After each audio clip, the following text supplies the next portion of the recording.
Pred posestvom nekdanjega princa so se čez dan zgrinjali fotografi. V objektive so namreč želeli ujeti policijo na domovanju najljubšega sina nekdanje britanske kraljice Elizabete II., ki so ga danes aretirali. Policija je uradno sicer sporočila le, da so zaradi suma zlorabe javnega položaja aretirali moškega v 60 letih in da potekajo preiskave. This is entirely unprecedented in modern times. Na aretacijo se je tekom dneva odzval tudi kralj Karel. Kot je zapisal, je novico o zlorabi javnega položaja sprejel z zaskrbljenostjo, ob tem pa podprl policijo. Naj jasno poudarim, zakon je treba spoštovati.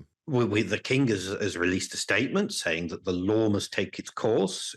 So publicly they're very, very clear that the sort of he's not being shielded by the royal family. Andrewa bi lahko v priporu zadržali od 12 do 96 ur. Podrobnosti obtožb sicer še niso znane, britanska policija pa jih preiskuje že dlje časa. Njegovo ime se je namreč večkrat pojavilo v dosjejih spolnega predstopnika Jeffreya Epsteina. Andrew te obtožbe sicer stalno zanika. Zaradi škandalov Andrew že več kot 6 let ni več aktiven član kraljeve družine, kralj pa mu je konec lanskega leta odvzel še naziv princa.